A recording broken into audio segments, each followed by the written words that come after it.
So, welcome back to the Millennial Harbinger channel and podcast. Um, this is the second episode, and in the first episode, I said we'd kind of jettison our discussion on the subject of LGBTQ plus slash same-sex sexual relationships slash homosexuality through the lens of Heiser's Deuteronomy 32 worldview by just kind of going through my paper that I wrote. It's nothing special. And I know that, but this is going to help me kind of get back into gear as we kind of go through this. And then after we spend a couple episodes going through this paper, then starting to dive into new material to try to flesh this out to kind of see, is this even a legitimate, credible way to look at sexual ethics in the Hebrew Bible and the New Testament?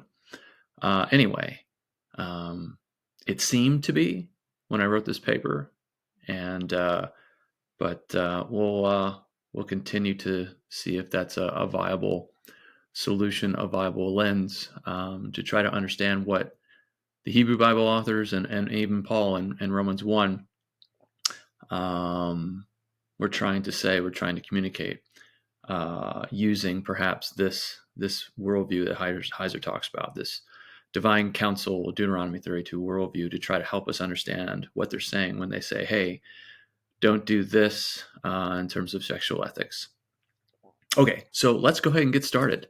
I'm going to go through this introduction a little ways and see what happens. So here we go. So I start off just saying, hey, we live in a secular age, which Catholic philosopher Charles Taylor specifically titles the Age of Authenticity.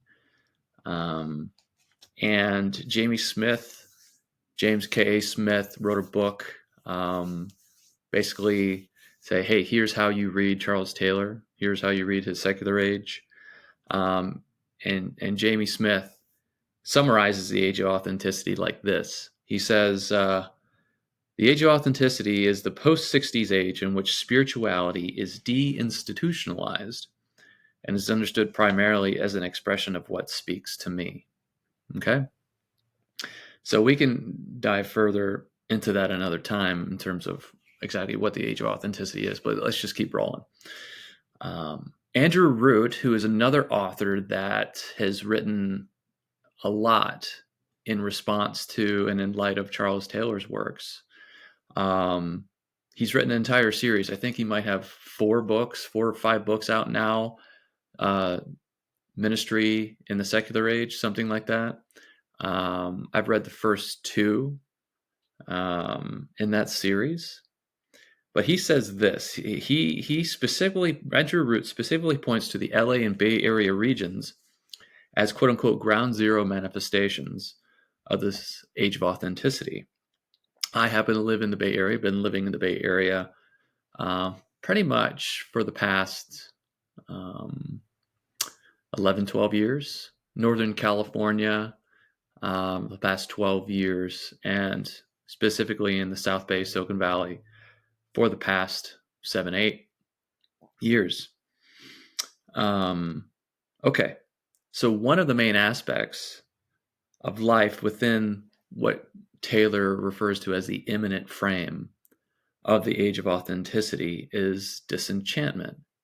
And disenchantment is, to try to really kind of sum this up really simply, the doubt and disbelief in the supernatural, or transcendence, as he calls it. And one other writer who's written a book in light of Taylor, Mike Cosper, in his book Recapturing the Wonder Transcendent Faith in a Disenchanted World, he charges that we must have the self-awareness to acknowledge that we are disenchanted and that we did it to ourselves.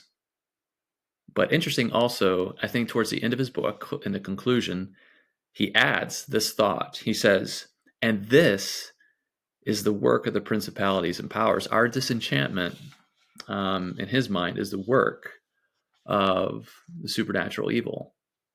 transcendent evil, or what Paul calls the principalities and powers. Okay, so second paragraph. Marcus Borg, another author. I just throw in a bunch of authors. These are all books I had to read and I wanted to read for that class at Fuller called Reenchanting Faith or Enchanting Faith. But Marcus Borg says this about the enchanted biblical worldview. He says the ancient Israelites and early Christians took for granted the actual existence of such spirits as these principalities and powers that Mike Cosper mentions in his book that have caused their disenchantment. And Scott McKnight, in his Angels book, or what's the full title is The Hum of Angels, listening to for the messengers of God around us, that he wrote back in, 2017. He says this is interesting. He describes how American Christianity has ironically experienced a disenchanted, quote unquote, de-angelification of the Bible, the church, and the faith. And possibly you could even say seminary education. Because one of the things Michael Heiser highlights a lot when you listen to him on his podcast or watch his videos, his presentations, and his podcasts on YouTube, online, is that he would always say, he's like, 1 o'clock hour.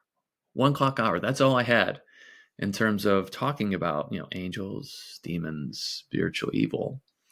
It seems like he experienced that de-angelification, if I can say it, in his education, because he would say he got all the way to his PhD, where he was already teaching seminary, level courses, college courses, and in the midst of writing his doctoral dissertation, when he had this, aha moment that eventually led to, discovering what he now calls the Deuteronomy 32 worldview, and that started with reading Psalm 82 in Hebrew.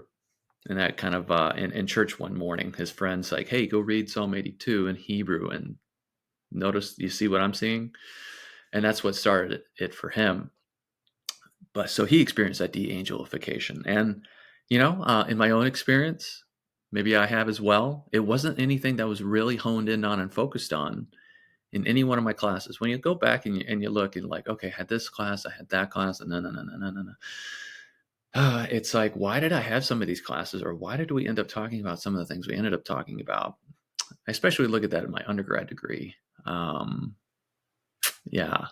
So some was good, some was okay, some was bad, and that's everybody's experience.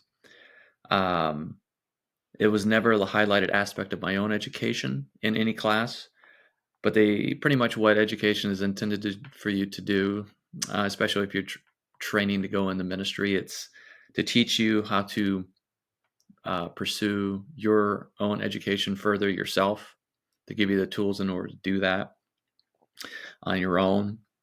Okay. But to kind of close off this paragraph,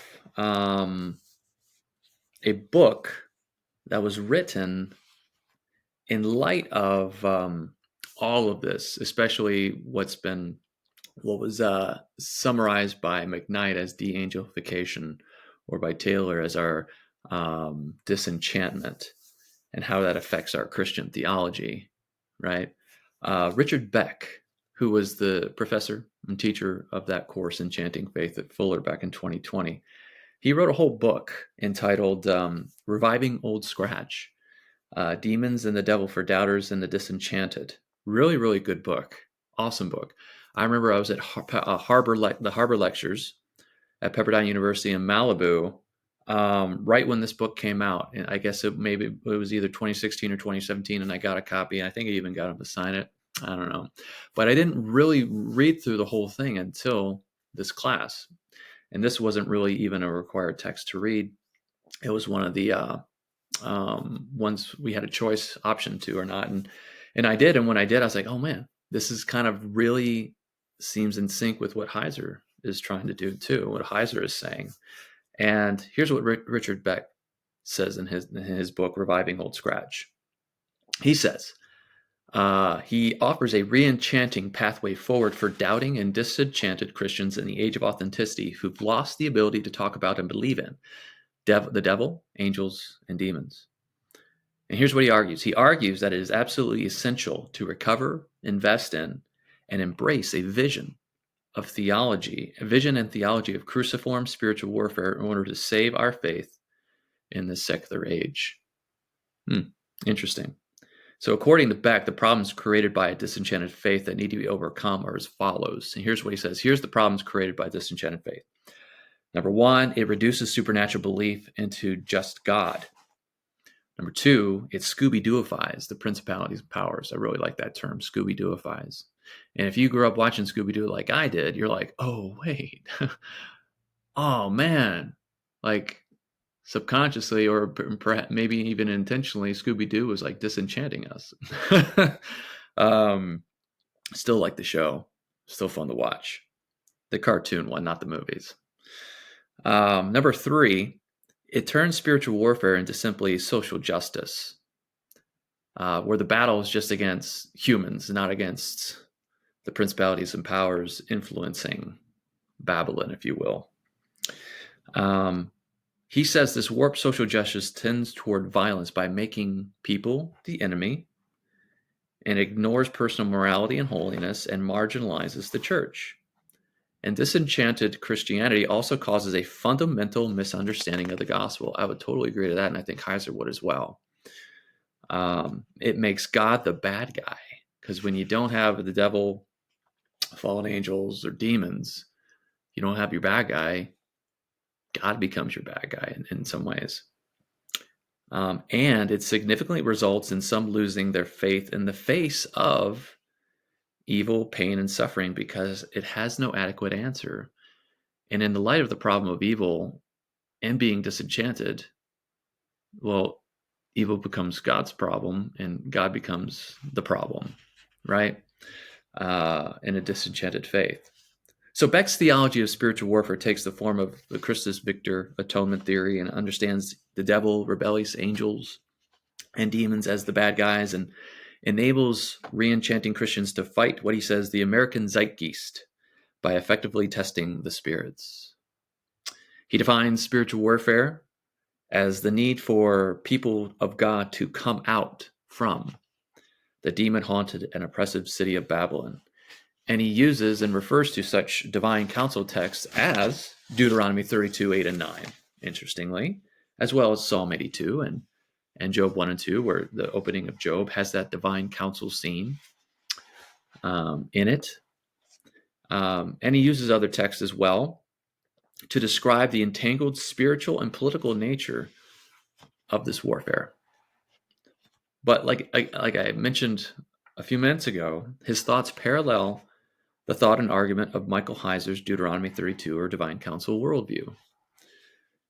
And again, like I highlighted in the first episode and read that paragraph from Heiser's The Unseen Realm, what's very interesting is that Heiser's Deuteronomy 32 enchanted spiritual warfare theology,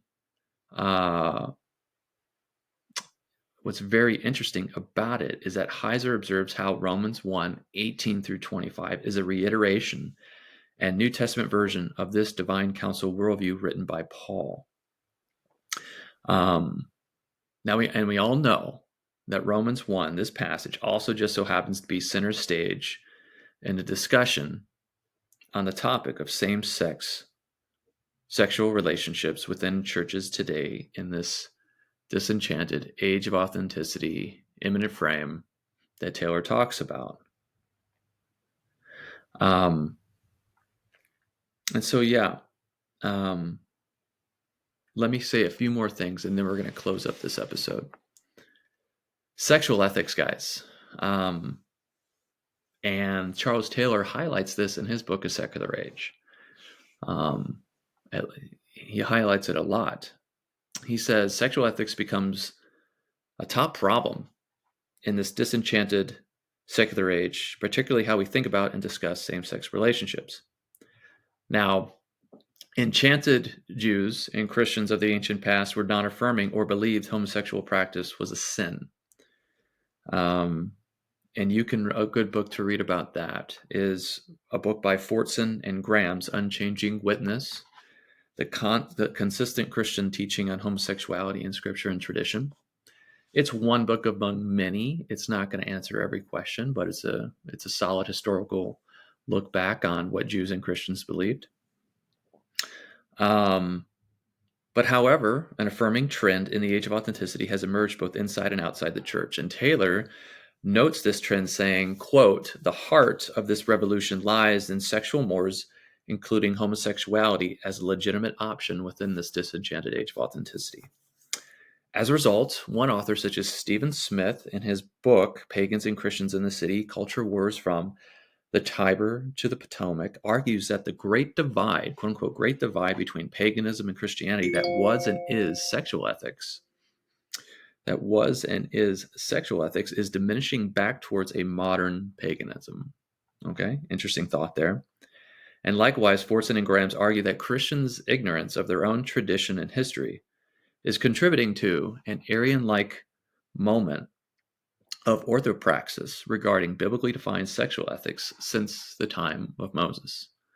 Those are two very significant statements, both by Stephen Smith and Fortson and Graham's. And again, Taylor, in talking about how sexual ethics perhaps can be malformed in a disenchanted age of authenticity, he says the result is a civil war over sexual ethics within American churches who find it difficult navigating a reality where doubting and disenchanted believers and unbelievers hold to an ethic of authenticity. And this ethic of authenticity pushes back on what is thought to be the repressive authority of churches and looks at sex as one of many imminent sources of transcendence and salvation in what he calls the Nova effect of the immanent frame. The Nova effect within the immanent frame is, okay, transcendence is no longer possible. So what can I, as a human being who is created from transcendence, but doesn't recognize transcendence as legitimate because I'm disenchanted within this immanent frame, where transcendence is not a possibility or an option. Therefore, I'm still going to seek for that transcendence through immanent means. And it's a Nova effect. It's an explosion of non-transcendent options, and sex becomes one of those non-transcendent options in the immanent frame of the age of authenticity. Now, many have become alienated from churches as a result due to being at odds with the strict sexual ethic of churches and offended by their authoritarian approach to this conversation when attempted.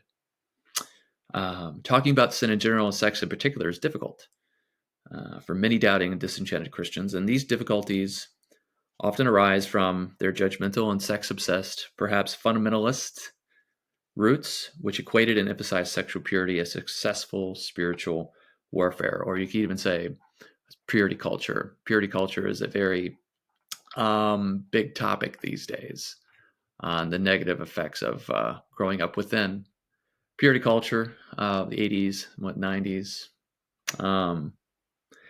And perhaps purity culture is an example of disenchantment. It's a good, cool angle to look at purity culture.